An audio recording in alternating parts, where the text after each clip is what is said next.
إن الحمد لله نحمده ونستعينه ونستغفره ونعوذ بالله من شرور أنفسنا ومن سيئات أعمالنا من يهده الله فلا مضل له ومن يضلل فلا هادي له وأشهد أن لا إله إلا الله وأشهد أن محمدا عبده ورسوله أرسله بالحق بشيرا ونذيرا أما بعد فإن خير الحديث كتاب الله وخير الهدي هدي محمد صلى الله عليه وسلم فإن خير الأمور عوازمها وشر الأمور محدثاتها وكل محدثة بدعة وكل بدعة ضلالة وكل ضلالة في النار. قوموں کے زوال اور قوموں کے عروج کی بات بتاتے ہیں، اور یہ ساری کائنات جس کا بنانے والا اللہ سبحانہ و تعالی ہے، جو حکیم ہے، دانا ہے، ہر چیز کے پیچھے، ہر پتے پتے کے پیچھے اس کی حکمت اور دانائی نظر آتی ہے. اور اس دنیا میں جو کچھ بھی ہوتا ہے وہ اللہ تبارک و تعالیٰ کی رضامندی سے، اس کی مشیت سے ہوتا ہے. اللہ تبارک و تعالیٰ کی مرضی کے خلاف اس دنیا میں کچھ بھی نہیں ہوگا، اور ایک درخت کا پتا بھی اپنے درخت سے نہیں گرے گا جب تک کہ اس میں اللہ تبارک و تعالیٰ کی رضامندی شامل نہ ہو. اللہ تبارک و تعالیٰ نے اس آیت میں ہی بات کہی، ان اللہ لا یغیر ما بقوم. اللہ تبارک و تعالیٰ کسی قوم کی حالت کو نہیں بدلتے جب تک کہ وہ خود اپنی حالت کو نہ بدل لے. اللہ تبارک و تعالیٰ نے اس حقیقت کو بیان فرما دیا. آج کی اس جمعے کے خطبے میں خاص کر دو حدیثیں ہمارے ساتھ ہیں. ایک حضرت عبداللہ بن عمر رضی اللہ تعالی عنہ کی، اور ایک حدیث حضرت ثوبان رضی اللہ تعالی عنہ کی.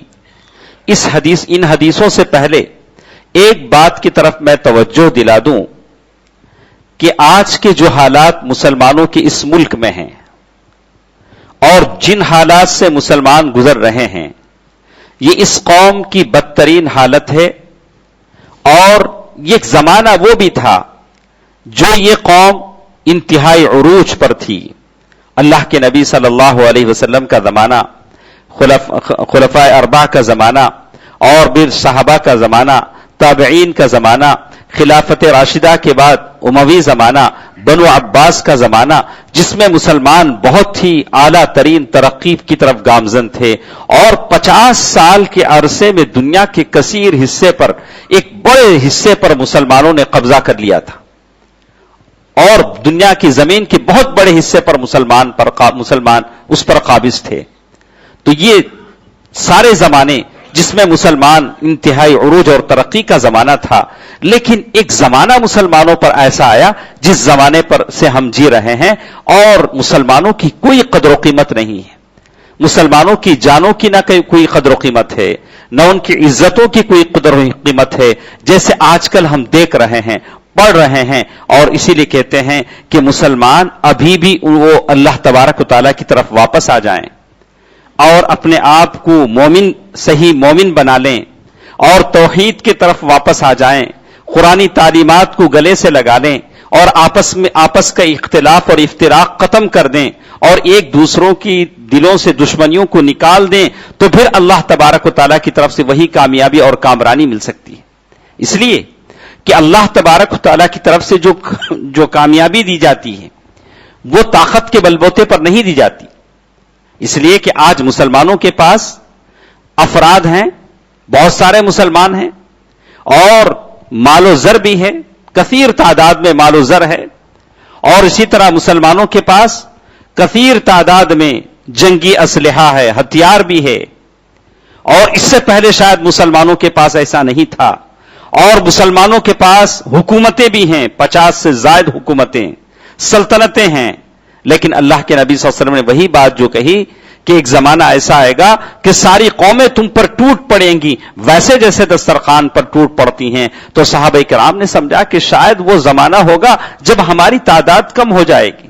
صحابہ کرام نے یہی بات کہی اللہ کے نبی صلی اللہ علیہ وسلم، کیا وہ زمانہ ہوگا امن قلہ کہ جب ہم تعداد کم ہوگی؟ اللہ کے نبی صلی اللہ علیہ وسلم فرمایا کہ نہیں، تمہاری تعداد بہت زیادہ ہوگی. وَلَكِنَّكُمْ غُثَاءٌ كَغُثَاءِ السَّيْلِ، لیکن تمہاری کوئی حیثیت نہیں ہوگی، سمندر کے کنارے نکلے ہوئے جھاگ کے برابر تمہاری حیثیت ہوگی. اور اس کے اسباب بتائے گئے، کہا کہ اس کا سبب یہ ہوگا کہ تمہارے اندر وہن پیدا ہو جائے گا، اور یہ ہے حب الدنیا و کراہیت الموت، کہ دنیا کی محبت پیدا ہو جائے گی اور موت سے تمہیں نفرت ہو جائے گی. آپ جانتے ہیں کہ خالد بن ولید نے جب ایران فتح کیا اور ایک زمانے تک ایران کے وہاں آس پاس اپنے ڈیرے ڈالے رکھے، ایرانیوں سے کہا کہ اے لوگوں، تم لوگ صلح کر لو یا اپنے آپ کے ہتھیار ڈال دو اور ہم سے مصالحت کر لو. میں ایسی قوم کو لے کر آیا ہوں جو اپنی موت سے ویسے محبت کرتی ہے جیسے تم دنیا سے محبت کرتے ہو، زندگی سے محبت کرتے ہو.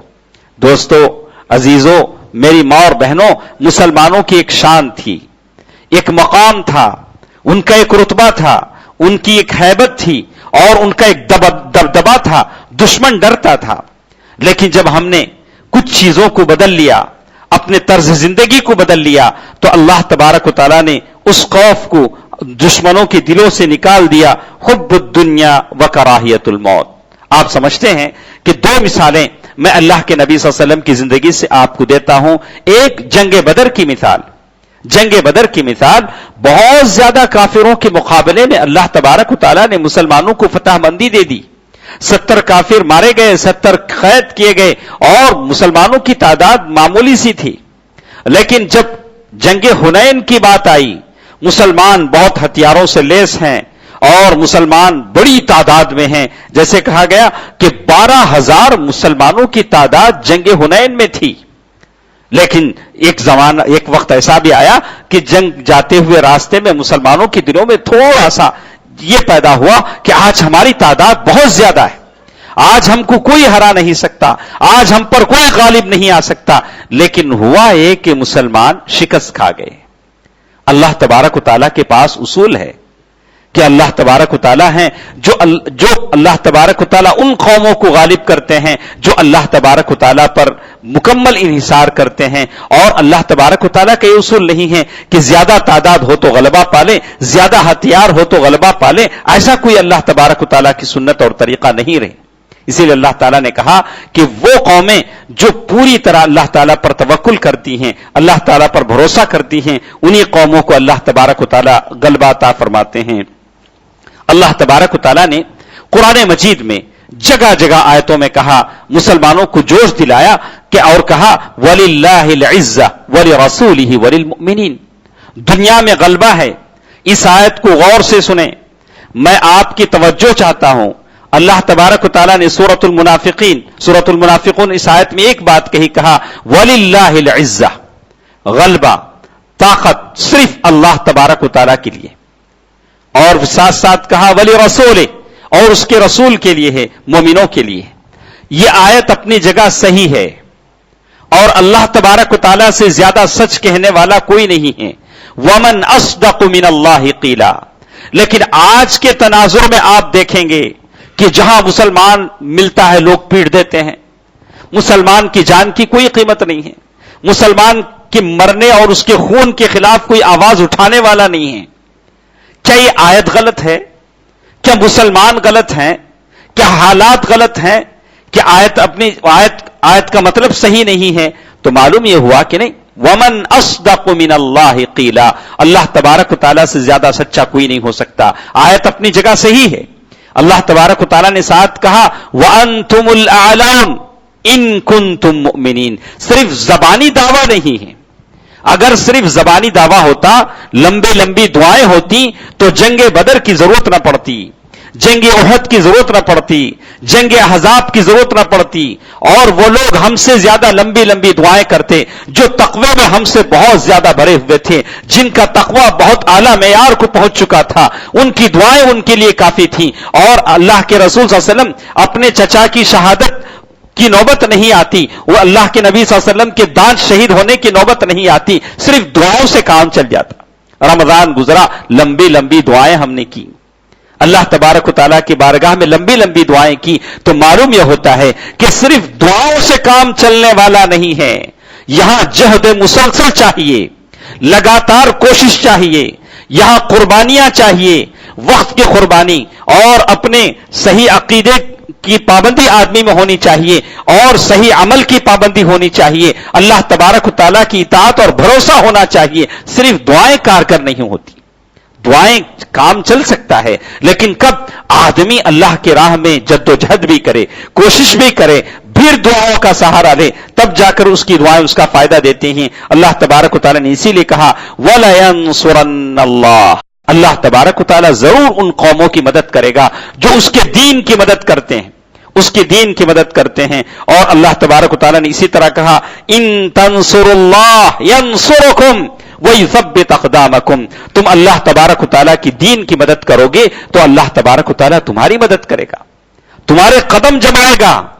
میں روتا ہوں، آپ روتے ہیں، مسلمان پریشان ہیں، لیکن اس پریشانی کے لیے ہم کیا کرتے ہیں؟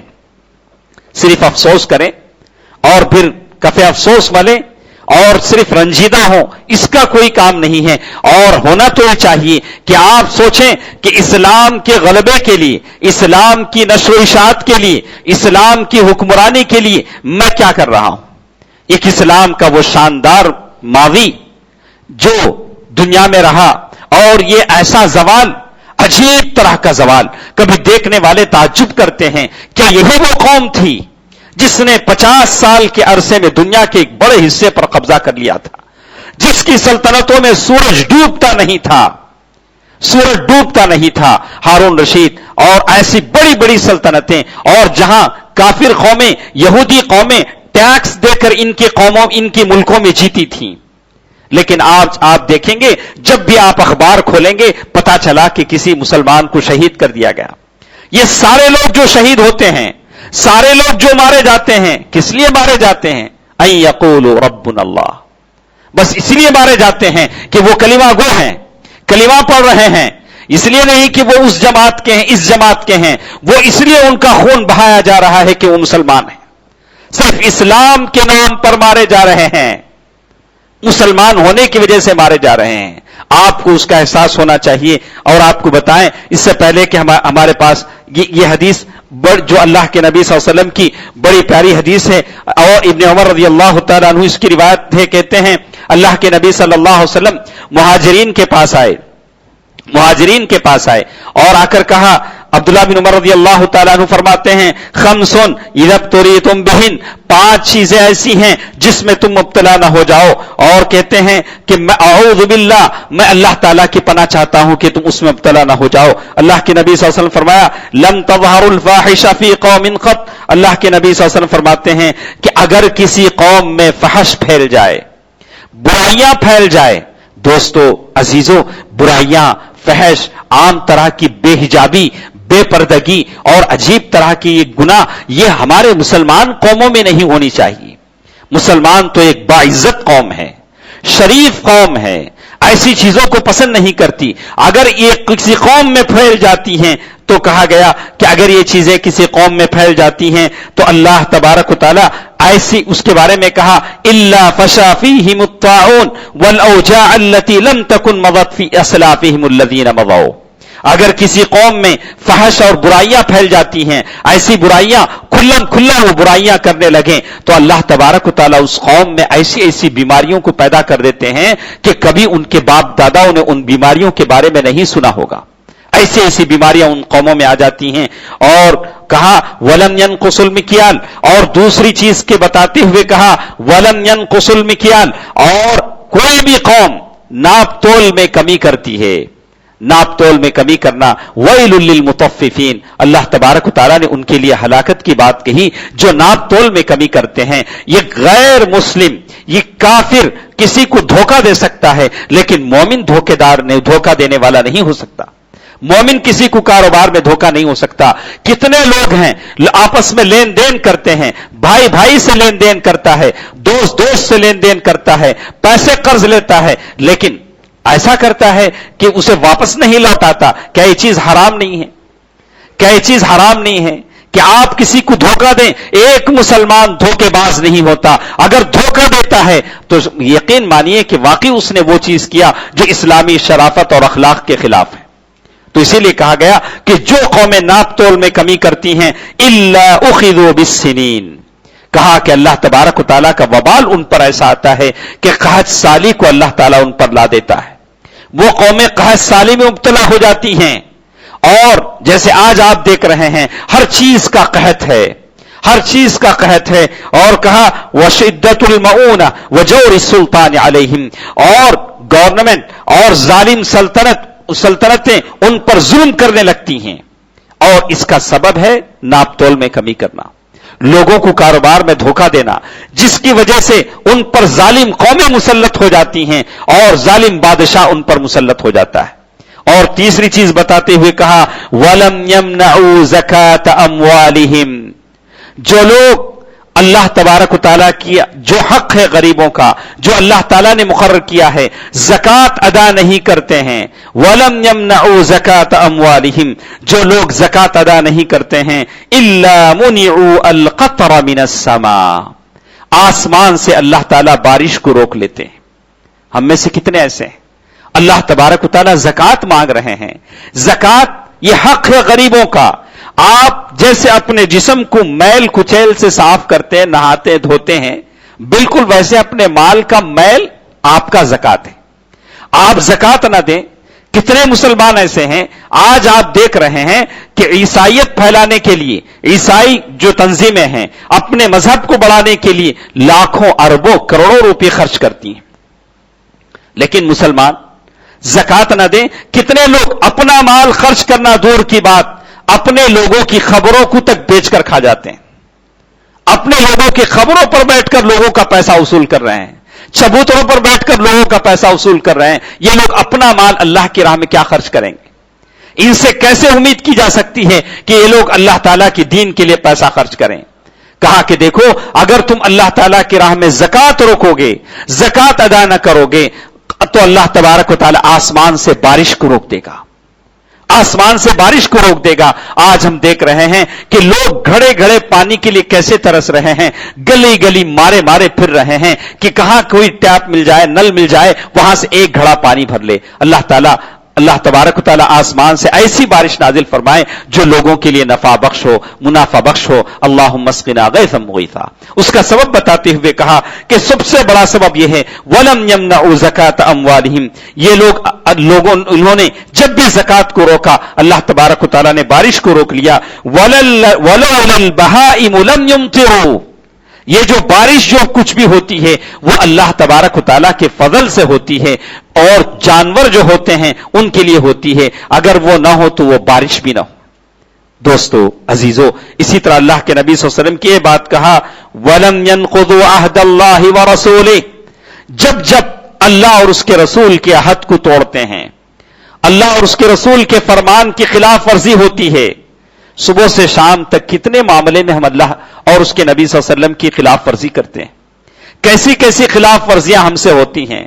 شیطان ایک سجدے پر جنت سے نکالا جائے، دن بھر میں ہمارے کتنے سجدے چھوٹ جاتے ہیں، کتنی اللہ تعالیٰ کی نافرمانیاں ہوتی ہیں.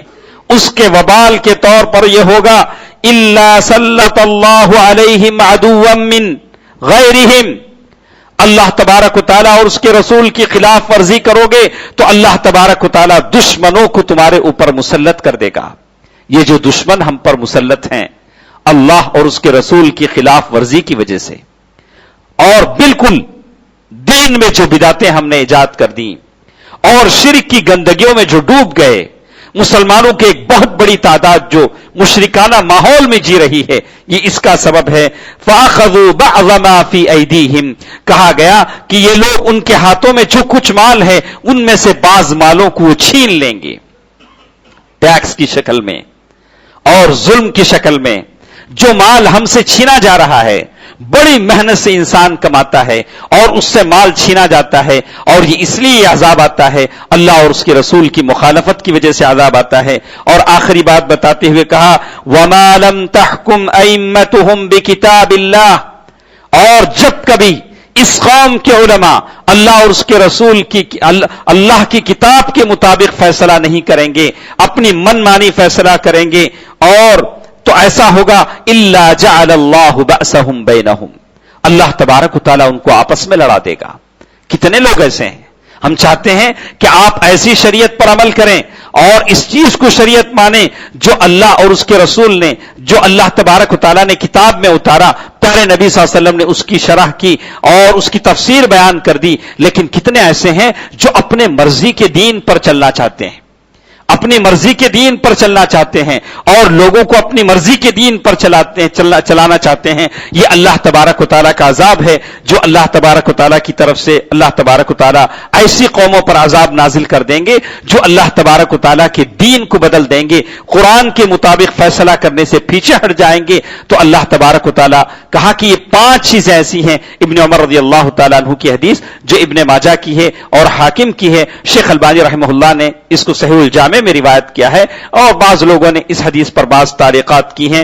اور اسی لیے آتا ہے کہ آدمی آج کے زمانے میں دین کو غالب کرنا چاہتا ہے تو پھر ایک بار اس زمانے کی طرف لوٹے. صحابہ کرام نے جیسے کچھ صحیح دین کو اپنایا تھا، صحیح دین کو اپناتا ہے اور عقیدے کی دولت کو اپناتا ہے تو آپ کا یہ دین زمین پر باقی رہے گا. اسی لیے اللہ تبارک و تعالیٰ نے کہا وَأَنْتُمُ الْأَعْلَوْنَ إِن كُنتُم مُؤْمِنِينَ. لیکن ایک چیز جو بتایا گیا، الہزیمۃ النفسیہ امام الاعداء، دشمنوں کے سامنے آدمی ہمیشہ کسی وقت اپنے آپ کو شکستہ محسوس نہ کرے. دشمن بھلے کتنا ہی طاقتور کیوں نہ ہو، اللہ تبارک و تعالیٰ آپ کا رب ہے، احکم الحاکمین ہے. اللہ تبارک و تعالیٰ کا وعدہ ہے کہ وہ آپ کی حفاظت کرے گا. اللہ تبارک و تعالیٰ پر توکل رکھے، بھروسہ رکھے، اپنے نبی صلی اللہ علیہ وسلم کو یاد کرے اور صحابہ کرام کے اسوے کو اپنائیں جو کہتے تھے جنگ احد میں. وہ صحابی نے کہا میں احد کے اس پہاڑ کی طرف سے جنت کی خوشبو محسوس کر رہا ہوں. دوستو عزیزو، مجھے شکایت ہے اپنے آپ سے اور اس لیے اپنے آپ سے بھی اور خود آپ تمام لوگوں سے بھی کہ دین کی جو قربانیاں ہیں اس سے ہم پیچھے ہٹ رہے ہیں. دین کے لیے جو قربانی دینے کی بات آتی ہے، ان اللہ اشترى من المؤمنین انفسهم واموالهم بان لهم الجنہ، اللہ تبارک و تعالیٰ نے کہا کہ جان و مال اللہ تعالیٰ کے لیے ہیں، اس کے بدلے آپ نے اللہ تعالیٰ سے جنت خرید لی ہے. دین کے لیے قربانی دینے سے پیچھے مت ہٹو، اس کے لیے اپنے وقت کی قربانی دو، اپنی مال کی قربانی دو. دیکھو کافر قومیں، ظالم قومیں کیسے اپنے دین کو بڑھانے کی فکر کر رہی ہیں، اور جو لوگ یہ سمجھتے ہیں کہ دین پر چلتے ہوئے ہم اپنے آپ میں ترقی نہیں کر سکتے، یہ بات غلط ہے.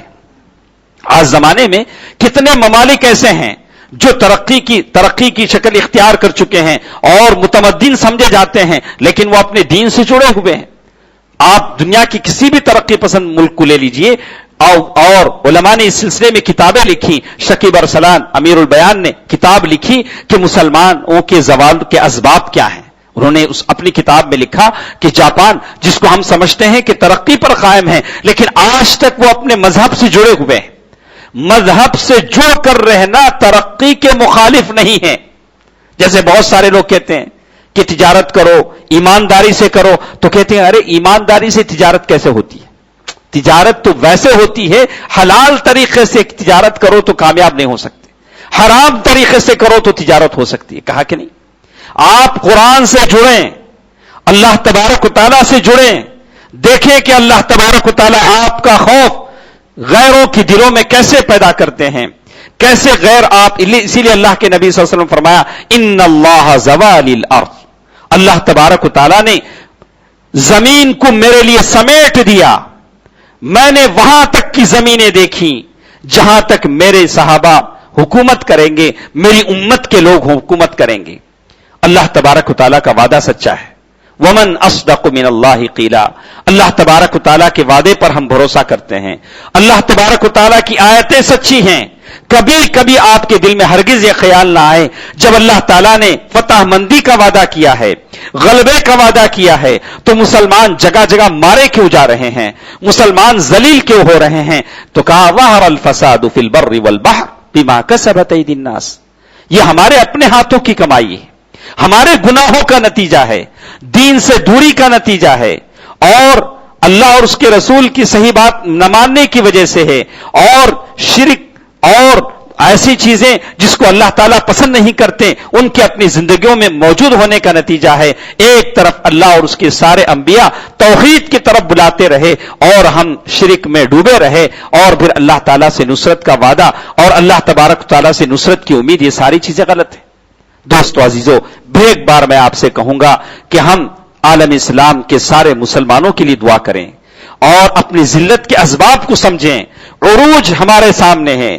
اللہ کے رسول صلی اللہ علیہ وسلم کے زمانے میں جو شان و شوکت تھی, مسلمانوں نے اسلام کا جو جھنڈا, جو پرچم ساری دنیا میں لہرایا تھا, وہ ہمارے سامنے ہے. وہ ترقی کا زمانہ تھا, زوال بھی ہمارے سامنے ہے.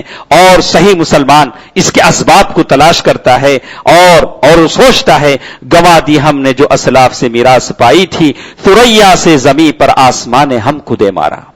اسلاف سے جو میراث ہم کو ملی تھی اس اسلاف کو ہم نے گوا دیا, تو ثریا سے زمین پر آسمان نے ہم کو دے مارا. ہم آسمان پر تھے, اب زمین پر ہیں, اور وہ سبب ہمارے اپنے گناہ ہیں اور وہ ساری چیزیں ہیں جس کو اللہ اور اس کا رسول پسند نہیں کرتا, اور دنیا کی محبت ہے, موت سے نفرت ہے, جس کی وجہ سے ہماری یہ حالت ہے. اللہ تبارک و تعالیٰ سے دعا ہے کہ اللہ تبارک و تعالیٰ ہم تمام کی حفاظت فرمائے. اللہ تبارک و تعالیٰ مسلمانوں کو غلبہ عطا فرمائے, شان و شوکت عطا فرمائے. اللہ تبارک و تعالیٰ عالم اسلام میں جہاں جہاں مسلمان اسلام کی سر بلندی کے لیے لڑ رہے ہیں, اللہ تبارک و تعالیٰ ان تمام مسلمانوں کو فتح مندی عطا فرمائے اور غلبہ عطا فرمائے, اور ان کے دشمنوں کو اللہ تبارک و تعالیٰ شکست دے دے. اللہ تبارک و تعالیٰ عالم اسلام میں جو لوگ لڑ رہے ہیں اللہ تعالیٰ ان کا ناصر بن جائے, مددگار بن جائے. اے الہ العالمین, اس مجلس میں جتنے بیمار ہیں انہیں شفایابی عطا فرما, شفائے کلی عطا فرما. ہم تمام کے مرحومین کو جنت نصیب فرما. اے الہ العالمین, سارے مسلمانوں کو شان و شوکت عطا فرما, سارے مسلم نوجوانوں کو حسن اخلاق عطا فرما اور عصمت عفت کی دولت عطا فرما. اے الہ العالمین, جو پریشان ہیں ان کی پریشانیوں کو دور فرما, جو غریب ہیں فاقے کے شکار ہیں یا اللہ انہیں تیرے رحمت کے خزانے سے انہیں مالا مال فرما. اے الہ العالمین, ہم تمام کی دعاؤں کو شرف قبولیت بخش. آمین. صدق اللہ العلی العظیم ونفعنی وإیاکم بالآیات والذکر الحکیم. انہ تعالی جواد ملک کریم والرؤوف الرحیم.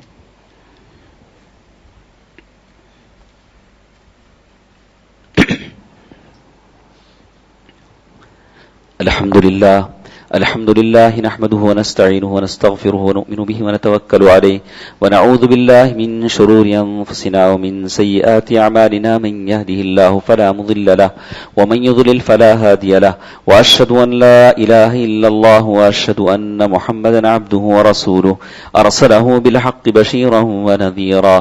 أما بعد, فإن خير الحديث كتاب الله وخير الهدي هدي محمد صلى الله عليه وسلم, فإن خير الأمور عوازمها وشر الأمور محدثاتها وكل محدثة بدعة وكل بدعة ضلالة وكل ضلالة في النار.